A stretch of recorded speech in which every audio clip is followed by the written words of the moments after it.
All right, guys, Handyman Lou here. I promised that I would show you from beginning to end how to put a gear, just by common sense, tightening the bolts, make it nice and straight. Here's the new rim. There's the new bike.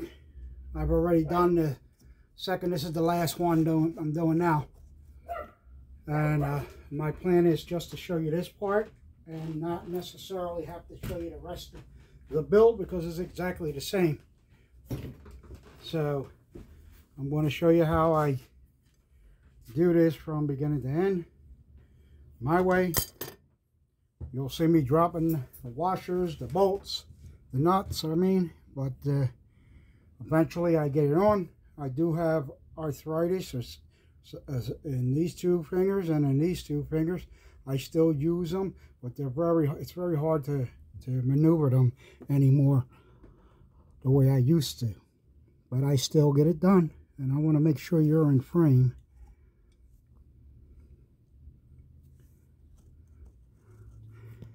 So here we go. Oh, let me bring you in closer. There you go. That's as close as I can get you. So, I'll just lay the thing over, So I already did the cut. We all know the one with the cut goes on the inside, and that's the reason why you got to cut it. That's the reason why you have to cut it, because it won't slip through the center without the cut. You lay the second one on the top with no cut. You got the gear. The gear has what looks like a dish. If you had a plate of food, the rim comes up this way. I've seen a lot of bike guys putting the plate facing out. It's not the way it goes. And they can argue with me if they want to. When you put the plate out, it'll hit the side of these here. If you put the plate inwards, it takes the chain away from this part and this part.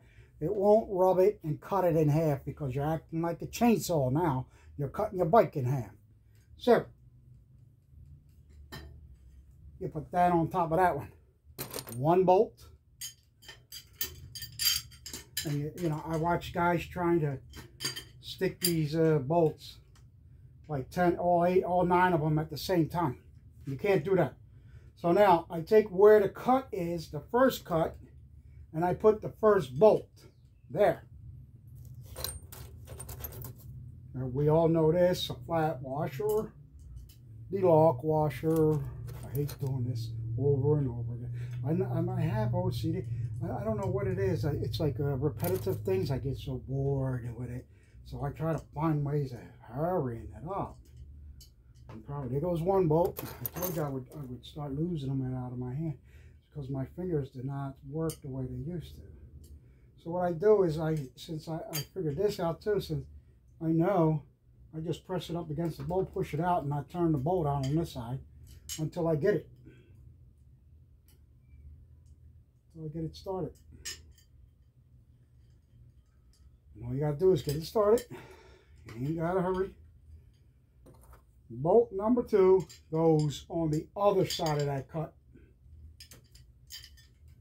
These are the only 2 I put side by side. Let me find that nut. Here we go.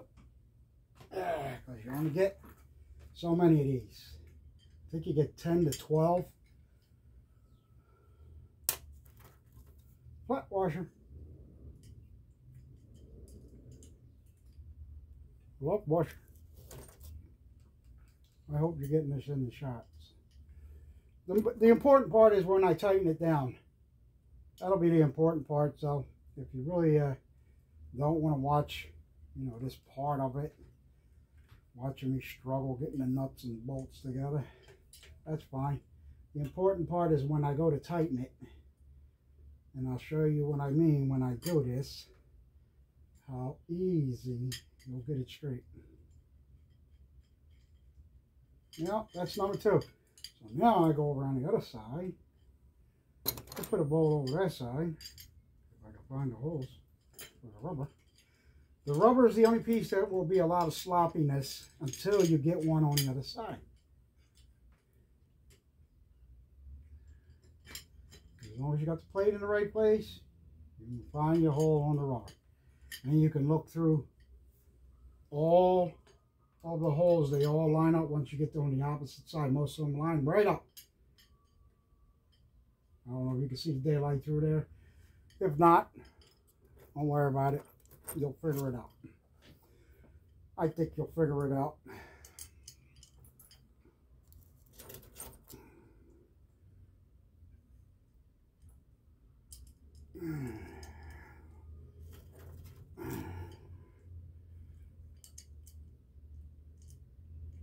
And I almost had that, and then it slipped off.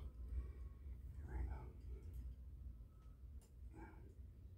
Come on, straighten out. There we go. Come on, straighten it out. There we are. Got it started. The bolt right next to that one.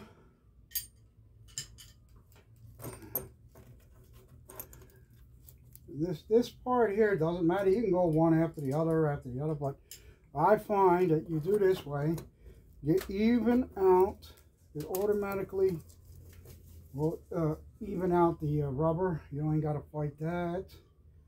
And the gear, because the gear tends to like to walk all over the place because it's heavy, and the rubbers are just extra gap, or not the same as the gear in the center.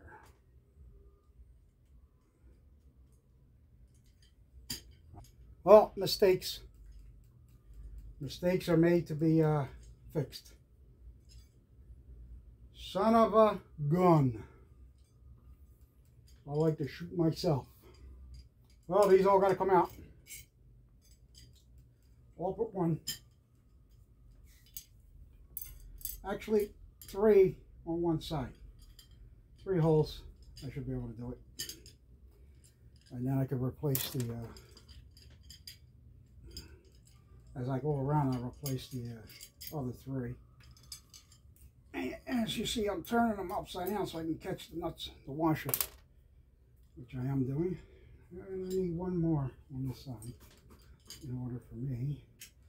I'll show you what I did. Oh, okay, that's 3 right there. That's 3 of them. Here's what I did. I forgot to put the metal plates in the back. It's very important for these because the sandwich, the clamping power won't happen unless you have this metal piece on the back. And that's why, probably why they were going in so fast. Because I forgot you got to fiddle with that too. It moves around a little bit too.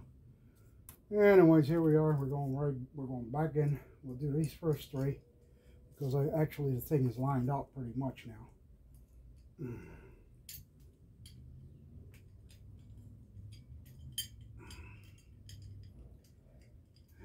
Yep. Oops. Yep. There we are.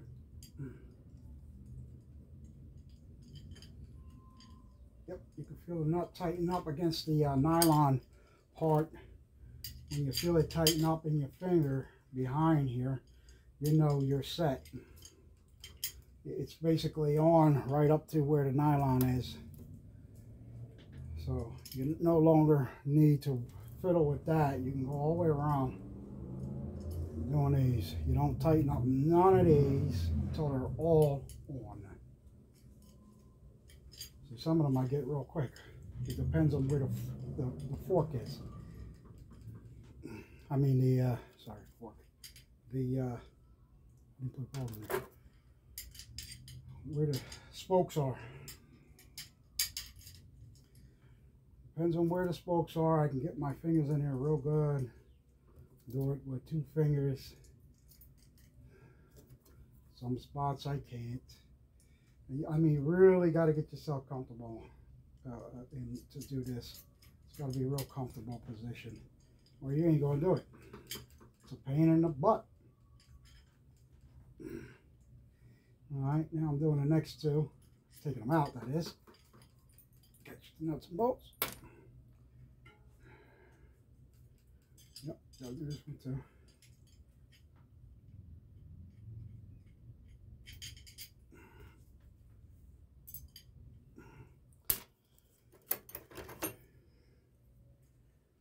So I put my bolt through again, making sure we're in between the spokes pretty good.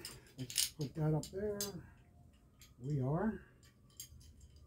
You always check in here, putting it back up every once in a while, just to make sure. When you do that, you automatically, where the spokes crisscross, it'll automatically find the spot it has to be at.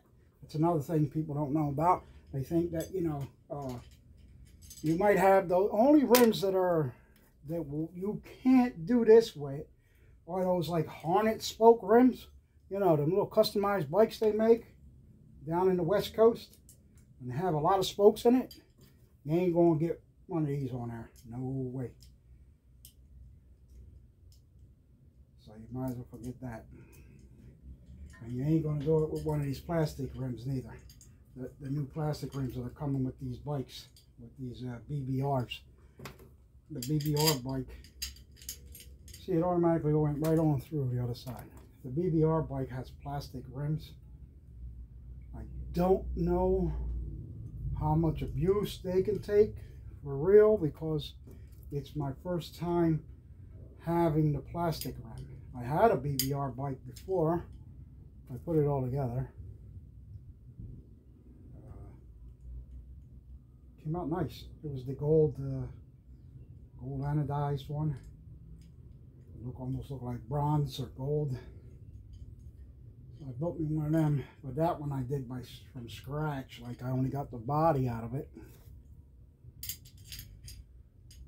I only got the body from, I got it on a discount. I think, what did I pay for it? Back then, they weren't so famous. They tried getting that big time money for it, but it wasn't so famous that you can find them on, I don't know, was it eBay or where I found mine? No, I found mine on sickbike.com.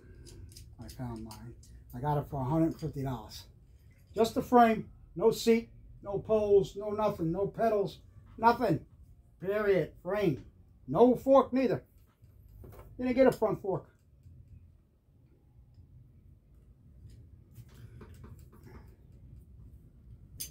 You know, make sure you keep on checking it. Just put your first hole in. Check that part.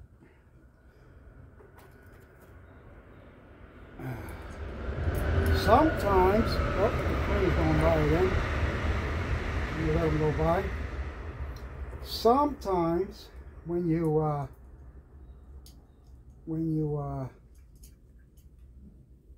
get some of these rubber gaskets or these rubber, I guess they're made to take the cushion, the jolt out of the rim. That's what it's made to do, I would believe, and to sandwich it nice and tight without hurting the spokes too bad.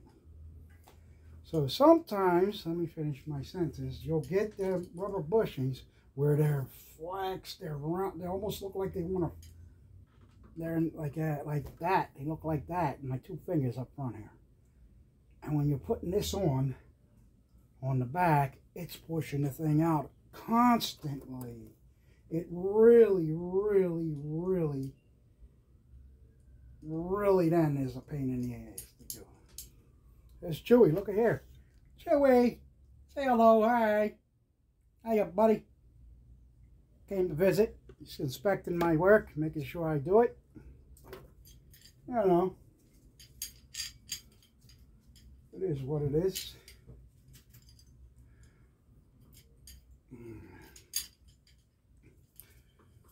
It's got a huge yard to run in. About 1/8 of a block long. I don't know how many acres it would be. You know, it's 1/8 of a block long. I have a yard. And yeah, I got houses behind me this way. I think I have 5 or 6 houses that go across that way, and their yards are about, they're big enough, you know, for a city dwelling, because I am still in the city, but I'm in the back, all by myself somewhere. I ended up owning all this piece of land where houses used to be in a row. Is how it's worked out.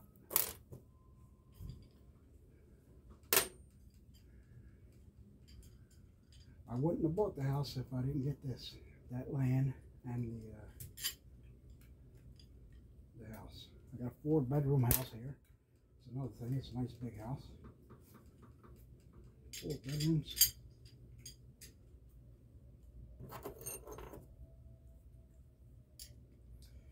And 1/8 of an acre. I said eighth of a block. I would say it's 1/4. You know, not 1/4. Is that 1/4 of a block? 1/8 of a block, or something like that. I don't know. It's pretty big. It's enough where I park my RV inside here. I have 2 other vehicles parked inside here. I have 2 trailers, or I had 2 trailers. I just sold 1 trailer. When I got 2 trailers. I got a bunch of trees back here. I could put a swimming pool, which I did 2 years ago, and still lots of room. I had a chicken coop in the corner. Unfortunately, because of the city dwelling, the neighbors got together and they went down to City Hall and complained because one of the chickens, they were young when I got them, one of them ended up being a rooster. And he started crowing. He started making noise. So,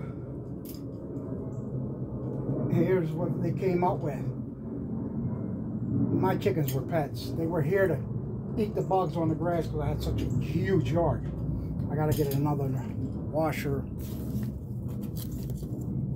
And I have fowl for consumption. Go figure. They made a law to figure out how to get rid of it. How to get rid of it. I had 3 of them. It was 2 hens, 1 rooster. The dog even played with them. They played back and forth. The rooster and the hen would always come up to the step. You know, they knew me by sight. They didn't run from me. I petted them like pets. And anyway, long story short, so I can start showing you what I'm doing here. I had to donate them. I didn't kill them. I didn't euthanize them. I donated them to some kind of farm that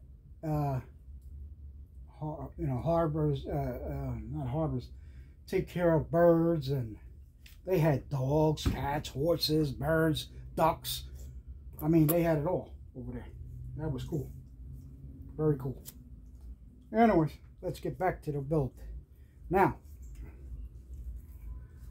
I'm right-handed. I don't know how I'm going to help you do all them that way. Plus, you can't see how deep the bolt is. So you take it on this side and you do it. On this side, you capture the nut and you start at the, you could start anywhere. Just bring it in a little bit.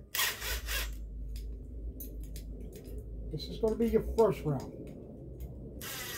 That's it. You hear that little click click? You do it all around. Slipped off.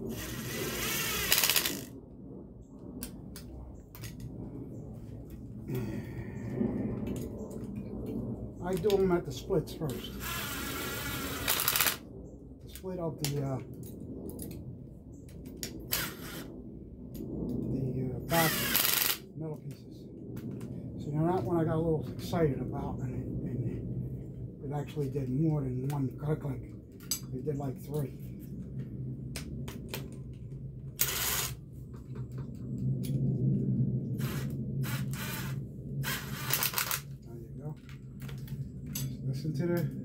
Listen to your pistol. Listen to the. I can't see what I'm doing in the back.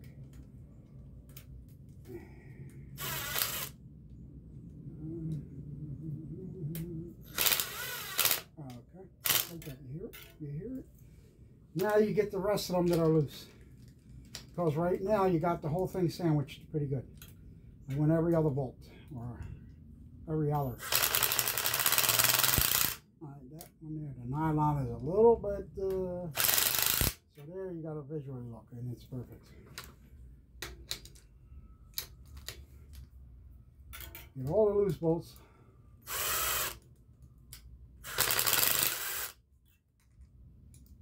Slipped. Oh, this nylon is a good one because it was locking up all the way down. That's what I mean about these cheap nylons. Some of them work and some of them don't work. And you can hear the gun resisting, tightening up. See, that one just tightened right out without even resisting. And there's the click. At this point, put down, we're in so far. All the bolts are even. Just in case, I got to move it around a little bit so you can see it. That was, remember I said in 3 times. 1, putting them together. 2, tightening them down till it starts to sandwich. 3 is where you go for it. More or less a visual. I have a visual where they're supposed to, where it's, you know, I guess you get used to it and you do it. Plus in here, you see it? It's perfectly around it because it's lining up in there. It actually pulls it over this way or that way because as you go further down on this, the rim part, the black part of the rim, it actually tapers open. So it's pulling that over as you're doing this. Now, here we go. 3rd time. I'm watching the gasket in the back, the metal gasket.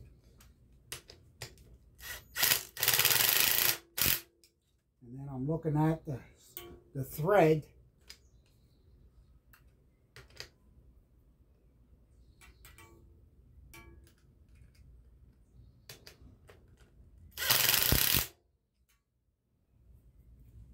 And you could do it either way you want. You can go crisscross if you want. I do it this way because I'm looking at the threads, making sure they're all even. Because it's just going to pull it in regardless. This is mechanical. This is not computerized, delicate stuff. It's mechanical. It will pull it in where it has to be. That's what the...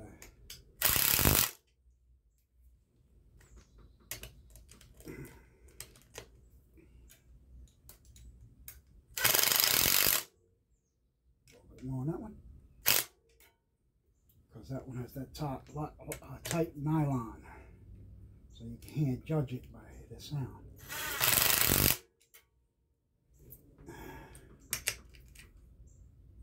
Just check each one.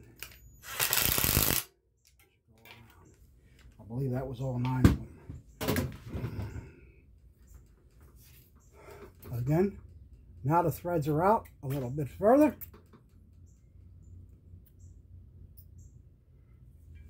And guess what?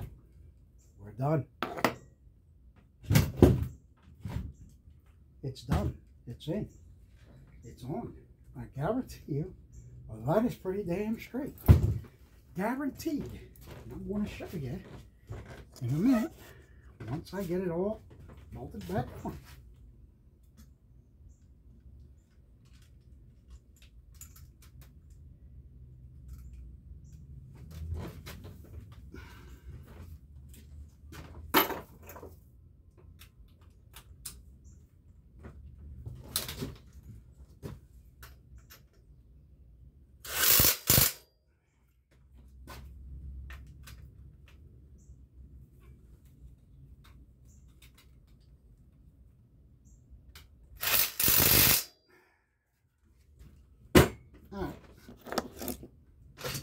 Oops, wrong way.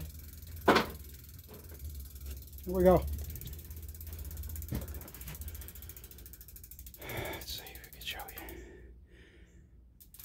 you.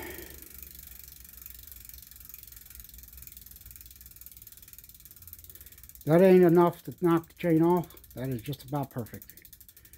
I see it just a little bit. I don't know if that's from the rim itself an illusion or what?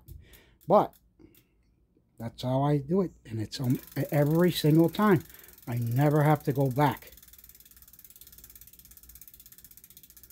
And off camera, I just, you know, release the brakes. That's how I got the rim in and out so easily. And this way.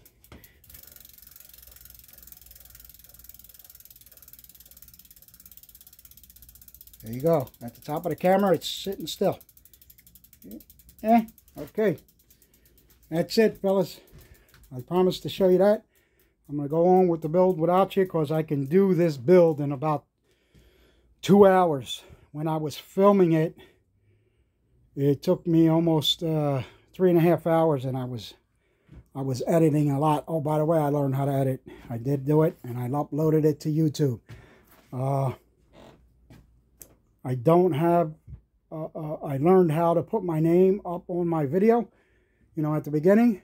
With the second video that I didn't upload that yet. That was this bike right here. I put my name in front of that one, Handyman Lou, on the video, and I haven't uploaded it yet. And I put the 3 pieces together. So I'm going to try to get this one and put my name on Handyman Lou on the video. I mean, on the first one. Sorry, the first one. And the first one was this one back here. Remember, with all the paper on it. Here's the second one. I did it yesterday. I just didn't want to film it. And I was like, you know, just wanted to get it done. Let me back you guys off so you can see. You see, 2 in a row. And I'm working on the third one. They're for sale. I don't know how you can get in touch with me, but, and if you want one, I'll be glad to sell you one. All right. Adios. Handyman Lou out.